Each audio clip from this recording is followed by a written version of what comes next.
much caffeine.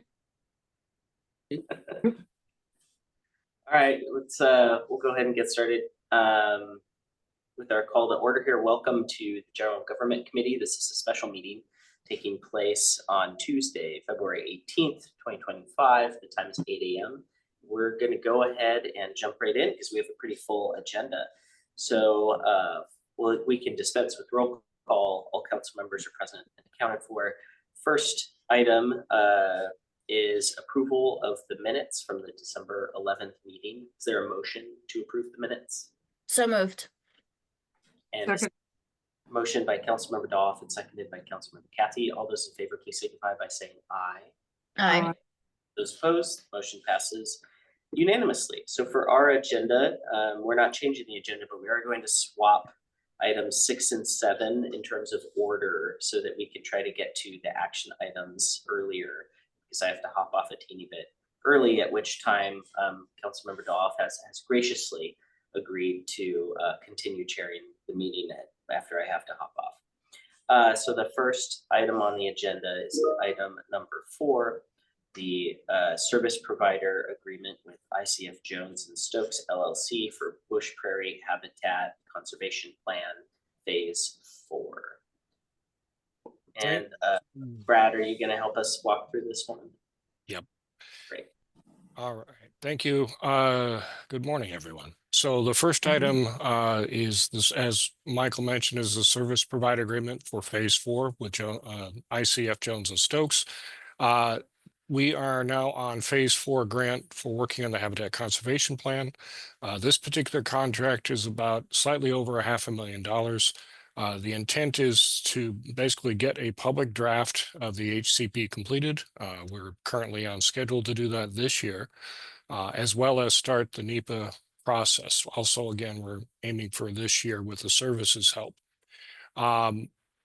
We are, because of the GGC meetings being switched around, this is actually to be a request that this be put on the consent calendar for your meeting tonight. And if you have any questions, feel free to ask. Essentially, the work is finishing the HCP, working in the environmental, and also providing some additional help on the stakeholder process. Great. Does anyone have any questions? Pretty simple, straightforward one. I'm seeing none. I don't see any hands raised. And I don't have any questions either. Is there a motion that we place the service provider agreement with ICF Jones and Stokes LLC for the Bush Prairie Habitat Conservation Plan Phase 4 on the February 18th, 2025 City Council consent calendar with a recommendation to approve and authorize the mayor to sign? I did Phase 3, Leah. You have to do Phase 4. So moved. Second. There's a motion by Councilmember Doff and graciously seconded by Councilmember Kathy. All those in favor, please signify by saying aye. Aye. Aye. Opposed? The motion passes unanimously. Great. So the next item on our agenda is the First Amendment to the service provider agreement for the Housing Authority of Thurston County for Tumwater Inn affordable senior housing. Brad, is that you as well helping us with this one? Yeah, so this is actually two different things. If you recall, the council had allocated $275,000 of general government funds to the Housing Authority of Thurston County for their work on the Tumwater Inn project. Because their particular grant couldn't cover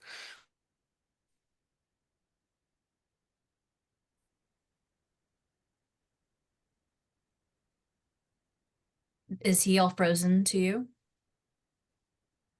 Yes. Okay.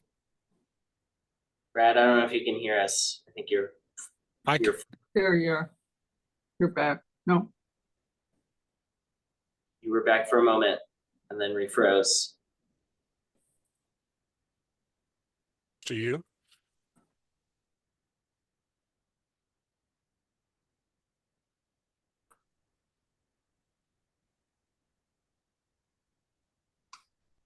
Oop, we lost him there. Did you get me back? Oh, now we can hear you. Yeah, that was kind of cool because it rebooted itself. Ah. The other cool thing is I think it had my whole presentation done while I. Am I frozen again? No, The Tumwater Inn project yes, located 275,000.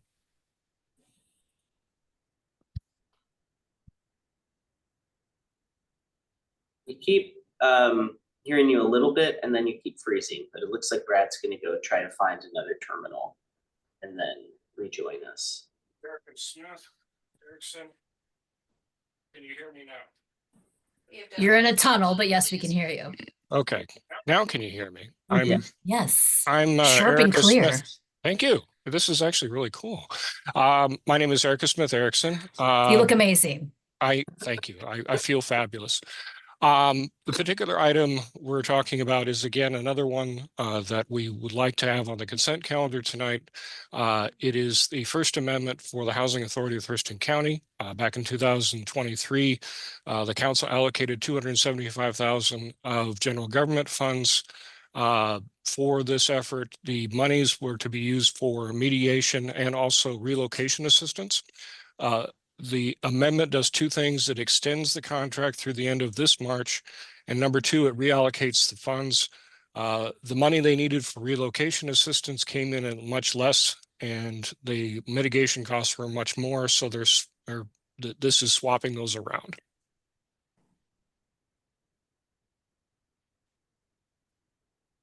Okay, pretty straightforward as well. Any questions from council?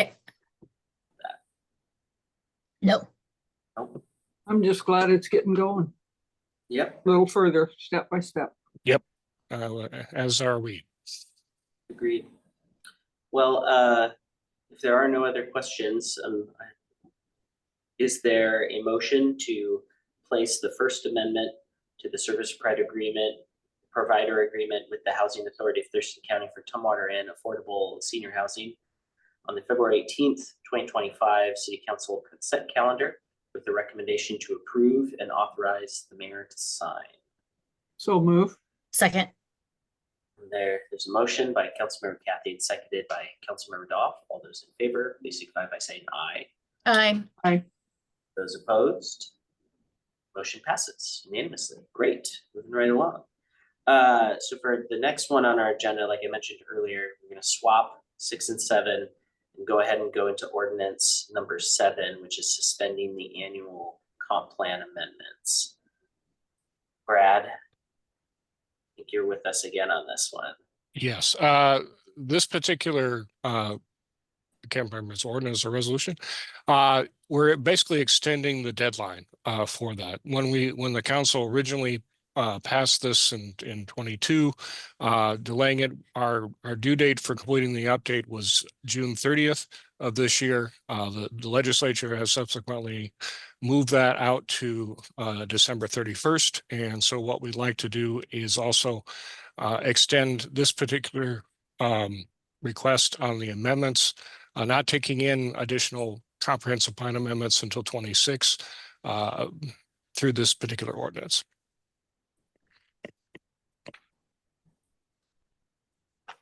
Right. No questions. Any questions from you, Councilmember Dolhoff, on the extension? No questions. All right, none on my end either. So with that, I would entertain a motion to place ordinance number 2024-004, amending chapter 18.60, the Tumwater Municipal Code on the March 4th, 2025 City Council consideration calendar with a recommendation to approve and authorize the mayor to sign. So moved. Second. There's a motion by Councilmember Doff and seconded by Councilmember Kathy. All those in favor, please signify by saying aye. Aye.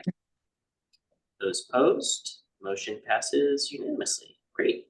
So those are our action items. So jumping back up to item number 6, which is the 2025 comp plan periodic update. We'll be discussing the climate element, specifically the greenhouse gas reduction sub-element. Alyssa, you're gonna help us walk through this one? I am. Good morning. Good morning. Raise up my desk a little bit so you can see my whole face. All right, you already introduced the item, Councilmember Althauser, so I'll jump right in because I know we're time limited a little bit this morning. Happy first Monday, Tuesday of a holiday weekend. The intent today is to talk about the greenhouse gas emissions sub-element of the Tumwater Comprehensive Plan climate change element. It is currently in draft 1 form. Just a reminder, there's a lot of different state requirements for the climate element. What we're going to talk about today is confined within 2 of the 3 kind of general, which is that we have to have a climate mitigation sub-element to address actions to reduce overall greenhouse gas emissions and vehicle miles traveled, and to consider environmental justice and trying to reduce or avoid worsening environmental health disparities throughout. We'll talk about the climate resilient sub-element next month, which is much longer, so sorry about that. We've done a lot of community engagement to date. We have our climate policy advisory team, which is members of our community and from affected communities and key stakeholders. We're actually meeting twice this week to start talking about how we want to prioritize actions for inclusion in the second draft. We held the in-person open house at Osho on August 14th, and then we had an online open house until about Halloween. We've gotten feedback from the Thurston Climate Mitigation Collaborative's Community Advisory Work Group on more than one occasion. I've met with Thurston Climate Action Team's community organizer. They got a Department of Commerce grant to help with community engagement for all 4 jurisdictions, climate element specifically. We've had a lot of in-person and virtual meetings with community-based organizations, nonprofits, interested community members, and affinity groups, tabled multiple times at the Thurston County Food Bank and the Tumwater Library, presented to the South Sound Asian and Pacific Islanders Coalition twice on the topic of the climate element. We had the climate element open for public comment, specifically until January 31st. We're still accepting public comments on it, but that was a concentrated period in which we were really trying to seek as much as possible so that we could incorporate those into the second draft. We've done social media posts, and tomorrow night we actually have, hosted by Thurston Climate Action Team, a community assembly being hosted with all 4 jurisdictions to talk specifically about our climate elements with some community-based organizations that we as jurisdictions have been having a hard time getting in touch with. So that's very helpful to add some capacity in. So again, not tonight, today. I'm obviously still asleep. We're talking mitigation. There are points in which things overlap between mitigation and adaptation, but we're trying to keep it in buckets, even though the buckets overflow with the amount of climate action that we have to do as a jurisdiction, nation, and world. So that's things that talk about multimodal transportation, energy efficiency and electrification, reducing vehicle miles traveled, and natural carbon sinks. But there, like I said, there's some overlap. A lot of time, urban canopy and urban forest is something that's definitely living in the in-between or in the both, depending on how you think about it. So I can leave these questions up, or I can switch screens to the actual draft element, but I've kind of chunked this up for discussion by goal. And I have some guiding questions here, but of course, if you have additional feedback that's not encapsulated in the questions that I'm prompting, let me hear them. I've got my notebook. I'm ready to take notes. We're not quite started on the second draft yet, so there's still lots of good time to make some positive changes. But the general questions for each of the goals, these are the same questions for each of my subsequent slides. Do you have any general or specific comments that you'd like to share under this goal? Are there shifts in action timelines that you'd like to suggest? Do you foresee any unintended consequences or burdens associated with policies and/or actions under this goal? Do you anticipate anyone in the Tumwater community being left out by any policy and/or action under this goal? If so, how should we fix this? Like Councilmember Dahlhoff brought up last time, that she couldn't see rural residents in the overarching goals. So there's an example of an answer to that. Using icons to see which actions are publicly identified priorities. So that's what we've heard from stakeholder engagement that people want. Which would or could impact you, or the things that you care about most, and what would you expect that impact to be? And do you have any additional thoughts that you'd like to share related to this goal and its associated policies and actions?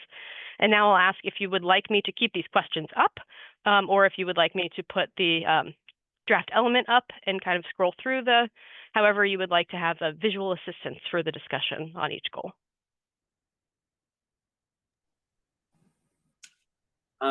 What do folks think? It's sort of helpful for me to see the context of the draft element, but if other folks have initial thoughts to share, Joan or Lieta, I'm happy to to help facilitate and do whatever you think would be most productive from your perspective too. I agree with you, Michael. Okay. What do you expect me to say? No, I do too. I kind of have the questions we've had, and if I see it again or see more, Yeah. It'll help my memory. Right. So I have the draft one that's up on the city's website. Am I sharing the right thing? Yes, I think so. Art, do you see the? Okay, I have the presentation on my other screen, so I Yeah. wanted to make sure it was right. Goal CL4, reduce greenhouse gas emissions from all building types through energy conservation measures and prioritizing the deployment of financial resources and programs that help finance or subsidize improvements across Tumwater. And of course, we can talk about any of the subsequent implementation actions as well. So happy to hear thoughts on CL4 in general and specific. Alyssa, can I ask a clarifying question? Yes. So when constituents come to us and ask, right, about all these different elements, what that means. So when we say all building types, does that include, is that like citywide? So like parks, like the solar changing thing, the charging station. So when we say all building types, that means anything that the city of Tumwater owns. This one actually intends to be all building types in the community, so including commercial, industrial, residential. So not just buildings that the city owns, but buildings within the city. Perfect. Thank you. So people read this as their houses. Yes, there are. So for instance, provide educational resources and or technical assistance to industry professionals and building owners and managers on energy efficient building design, retrofits, operations for new and existing buildings. So this would be only of limited usefulness for the city, but very useful for other folks that are building new buildings. Mm-hmm. So there are actions, the different headers here. This one has existing residential buildings. So this talks about someone's existing home, where we have another existing non-residential buildings. So shopping centers, commercial, industrial, new construction. So homes that are yet to be built, shopping centers that are yet to be built, industrial warehouses, and so on and so forth. So if someone wanted to make their house more efficient, these are some of the things they'd go by. Yes and no. So these are actions that the city could take to help, but there are many actions that individuals can take without assistance from the city, or that the city's just not well posed to provide such assistance, but other agencies may. Yes.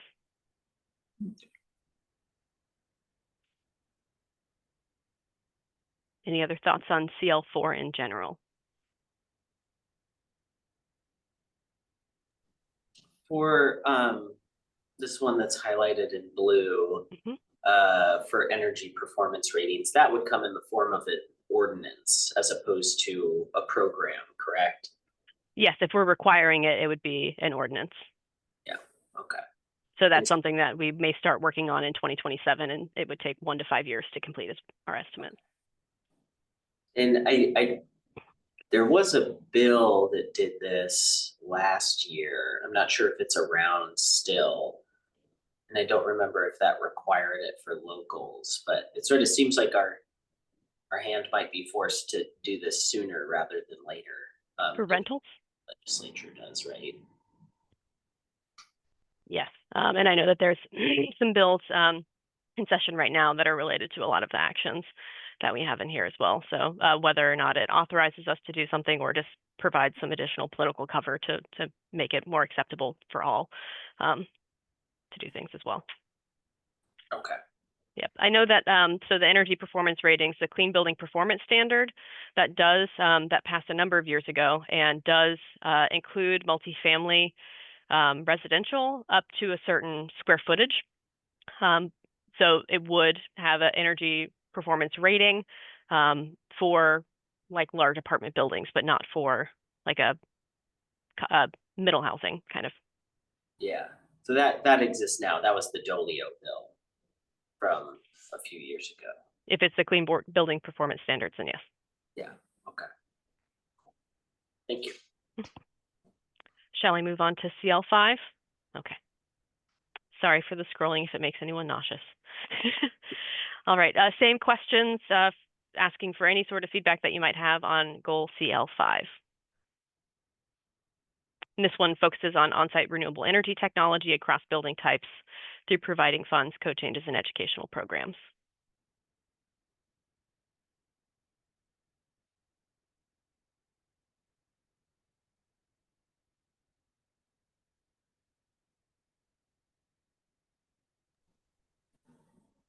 Which of these would require code changes? Many. Some would be requiring solar-ready construction. We're thinking about changing that to incentivizing for the next version because we already require solar-ready for residential, but balancing tree canopy and solar is something that we want to be sensitive about. Ordinance changes, it's just really that one. If we do decide to require, then it would be a code update. If we incentivize, then it would likely also be a code update of putting it in a menu of different options and then updating a development guide or development standards. And so if we already do that for residential, the question that we'll be looking at is whether it makes sense to do that for commercial and industrial as well. Yeah.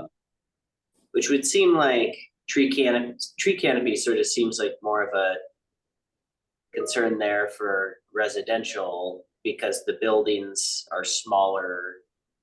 They're usually not as tall, right? Like tree canopy for something like commercial where the building is already taller and is on a cleared lot seems like there's less of a tree canopy concern. It depends on which way the buildings are oriented. If there's nearby green space that's not on the property itself, if that would shade it. There's actions in the resilience sub-element that we're also considering related to cool roofs and like perhaps giving commercial and industrial development an option for different sustainable roof choices, which could be solar ready, cool roof, blue roof, different options to help with different problems, whether it's greenhouse gas emissions or extreme heat, especially in industrial areas. It often has less of a requirement for landscape. So how we finagle those. Okay.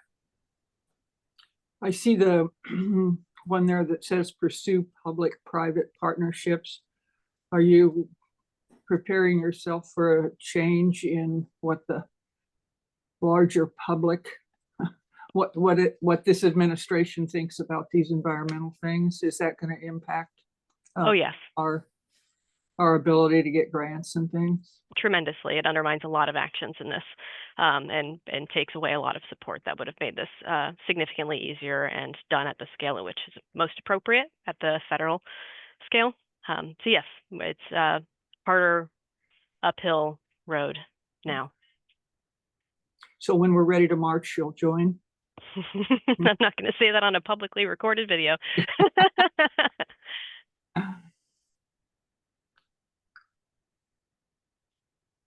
Any other thoughts on CL5? But yes, Councilmember Kathy.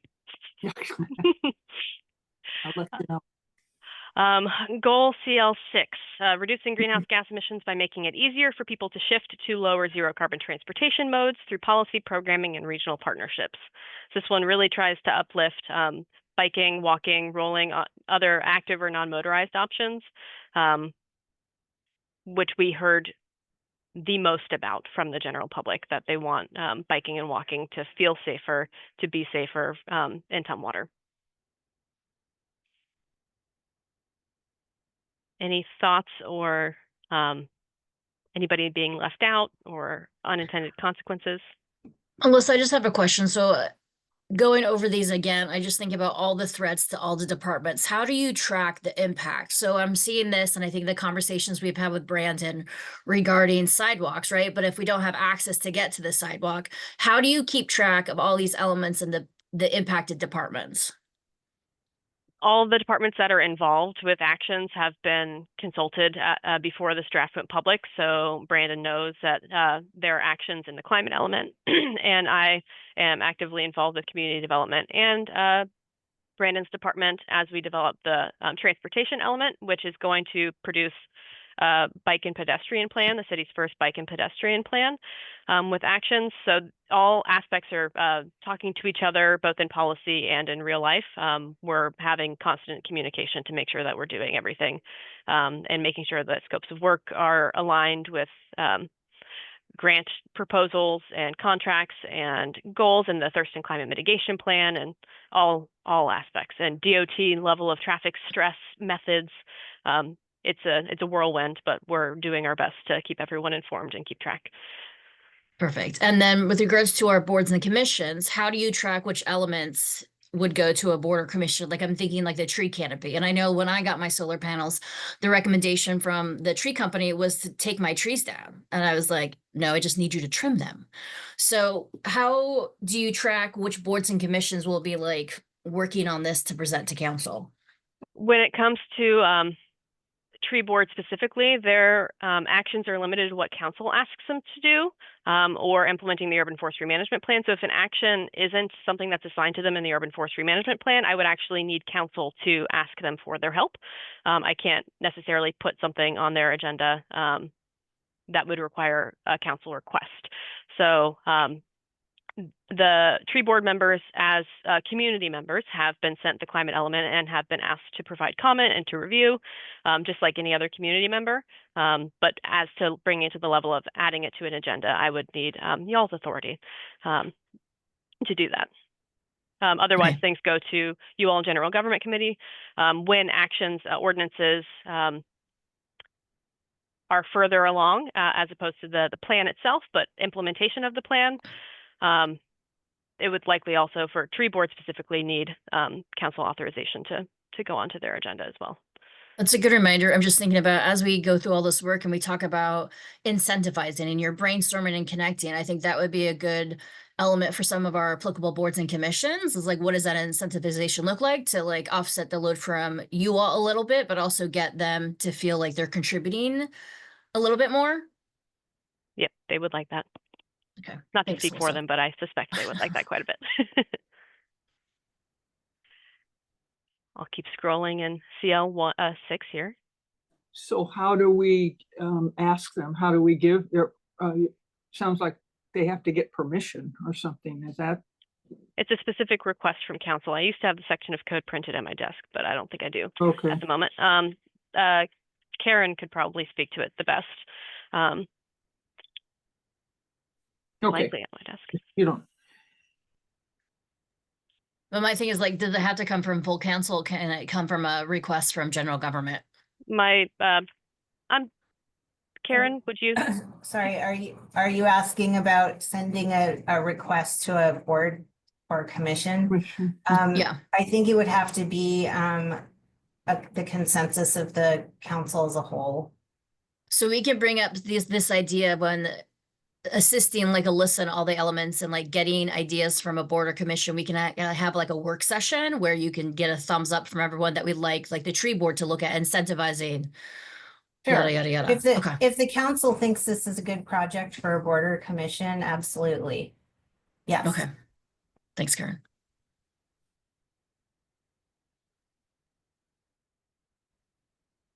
Any other comments on CL6? I just wondered to just from you, do you see in doing this over some time here that you've been meeting with the public and different people, or do we have more people wanting to walk and ride their bikes and do that kind of thing? Because I keep seeing things about more, it seems like more things about trails or, you know, bike lanes and things like that. Is it increased? You think? Yes. I think that we've also given them more opportunity to share that they want this, where they may not feel empowered to come. For whatever reason. For instance, my husband, he bikes to work every day on an e-bike. He has problem areas that he wishes were solved, but he doesn't come to city council to talk to you guys about it. We're having a meeting where we're specifically talking about reducing vehicle miles traveled, then people open up a bit more to share, yes, this is something that I really want. So kind of almost giving them permission where they don't necessarily need it, but yes, I've heard from a lot of folks that the active transportation in Tumwater is lacking or doesn't feel safe, and that they really want the climate element and the comprehensive plan to take that more seriously and to make progress. The Deschutes Valley Trail has gotten a couple call outs of please finish this thing, please fund it. But then I've also gotten comments from members of the public saying that why are we bothering with active transportation? We're a car-centric community. We'll always be a car-centric community. Don't do this stuff. So I'm hearing it from both sides, but the loudest and most frequent voice is for active transportation to improve within City of Tumwater. Right, that's good. That's progress. Shall I move on to CL7? Nope. No. Do you see the climate element still? Okay. Yes. My presentation popped up there for a second. All right. Reduce vehicle miles traveled by using permitting, regulatory, and other land use tools to promote multimodal transportation options and the use of public transit throughout and beyond Tumwater. So this one, less about active transportation, but more about what we can do, permitting, regulatory, to increase transit and reduce sprawl. A lot of these are copy-paste from Thurston Climate Mitigation Plan. In fact, most of these are. Yeah, all of them are. This is copy-paste from Thurston Climate Mitigation Plan, which happens a lot in the greenhouse gas sub-element because there are many actions that we have not yet accomplished that bear repeating. We've had some conversation with the CPAT members of if it's better to refer to the Thurston Climate Mitigation Plan or to copy paste the items. And if you all have an opinion of that, we've heard mostly that people want the items copy pasted, but we will be updating the plan in 2028, which is within the lifespan of the comprehensive plan. So there's pros and cons. Listen, my preference is to minimize clicks, so to minimize them having to leave to go see something. So that's my preference. So all in one to be comprehensive to Tumwater and not external clicks. Okay. Thank you. Any comments on CL7? Anybody left out? Any unintended harm? Any wonderful benefits that you can vision and see yourself experiencing?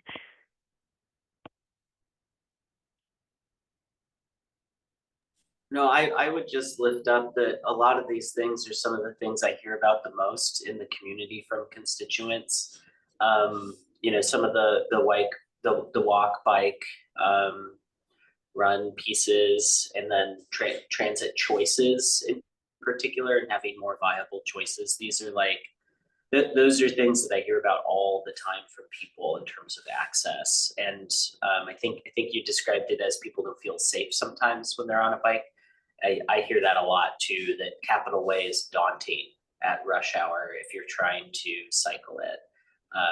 The roundabouts have helped a little bit with that in some areas, but there's still parts like Custer and Capitol, particularly if headed north.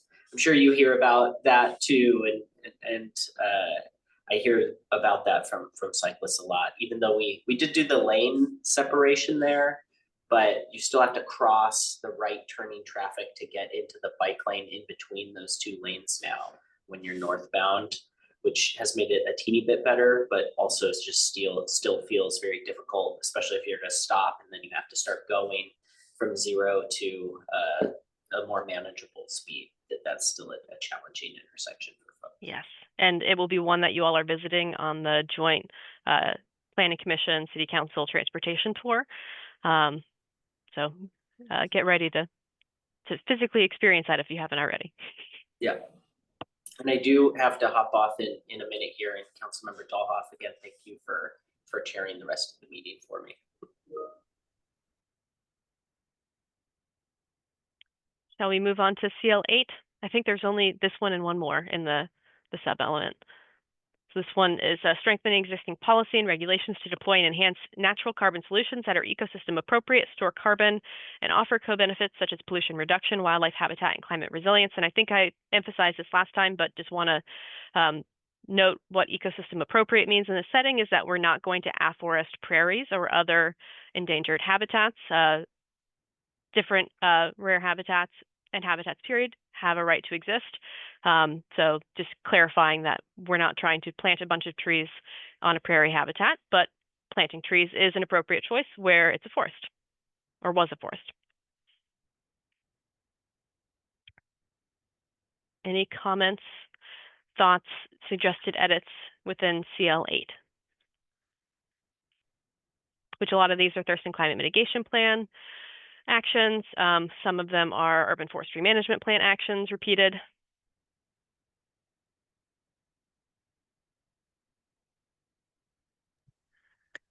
So to clarify, Alyssa, this has been given to the tree board for them to review.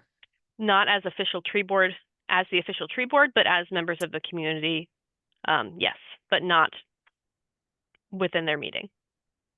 Okay, I'll send an email to Debbie and Lisa asking to get like a check-in with council, because I would like this to go to the tree board. Okay. And I've been giving them an update on a monthly basis of where we are with the climate element to make sure that they know exactly what their opportunities are. And but to get it on the meeting, you're right, it would take that. Okay, thank you. Especially to emphasize with them where the tree part is the strongest, you know. I mean, give them too big of a thing to read. You know, it's kind of like, how does this impact us? But I think just, unless that's too much work to just say attention, especially, you know, like this for preserving existing mature trees. Yes, and there's definitely parts in the resilient sub-element that are tree and habitat specific. They've actually requested that they have a name change for their board to be the Urban Forestry Advisory Board as opposed to just the tree board, so that they can provide assistance for all kinds of vegetated habitat suggestions. Wow. They're getting eager to jump They in. are eager, yes. Yeah, that's good. Grab them while they are. I mean, give them things while they're in this mode. Yes. Any comments on 8, CL8, other than that it needs to go to tree board? I'm good with it. Okay, then I think we have, oh, that was the last one. So you'll have the joy of having me go through many more actions next month for the resilience sub-element, which I think I have did I show you all the Gantt chart last time? Do you recall? I'll show you the Gantt chart for Alyssa, all I can ever remember is spaghetti now with you. And lasagna. Yeah. And I was like, Gantt chart, you mean spaghetti? I mean, you could think of this as lasagna, but it's yes, much less fun. You did show that to us. That was our Okay. vision test. Yes. So this is the greenhouse gas sub-element Gantt. One of the main comments that we got from the Climate Policy Advisory team was that our initial pre-published on the website draft had actions that were acting too late for the greenhouse gas sub-element. So we mustered some strength and are leaning on one of those overarching goals of added capacity and funding to be able to do more. So the yellow is actions that will have a definite or a finite start and end, and then the green is ongoing things and where they'll start. So you can see that most of, since the TCMP is through 2030, most of the actions at least begin or are completed by 2030. So we tried to front load this as much as possible because time is of the essence. Where the resilient sub-element, because there's only one of me, starts a little bit more starting in 2030 or in those later years, like 2027, 2028, 29, 30. And I can officially stop sharing my screen now. Thank you for your feedback. If you have any other additional comments, questions, need to meet one-on-one about anything in here, I'm available, and I'm sure members of the community development team are as well if you'd like to have them involved. We want to make this as good as we can, and so that we can do what we need to do for the You climate. did a great job. I just look at all of this and think, wow. Whew. There's a lot of work to do. And I used to think when I taught school, lesson plans were, you know, wild. A lot of work. I look at this and Well, it is a global issue being addressed as best we can at a local you are. level, because that's the ones that are doing the action. So Yeah. Well, thanks for doing such a good job. Appreciate it. thank you. Yeah, my kudos, Alyssa, is I appreciate the last time we talked about what makes Tumwater unique and different from the other jurisdictions, right? Taking Thurston Regional Planning Council, all those elements, yes. But you really did go in there and add those rural elements. Yeah. Number one, because I saw rural everywhere in there. So I really appreciate you making it distinctive to Tumwater because that makes it more realistic about our messaging and what it's going to cost in our environment in Tumwater. At the same time, we're still connected to our local jurisdictions. So I really appreciate that. And incorporating that. And I really like your style and tone in the document.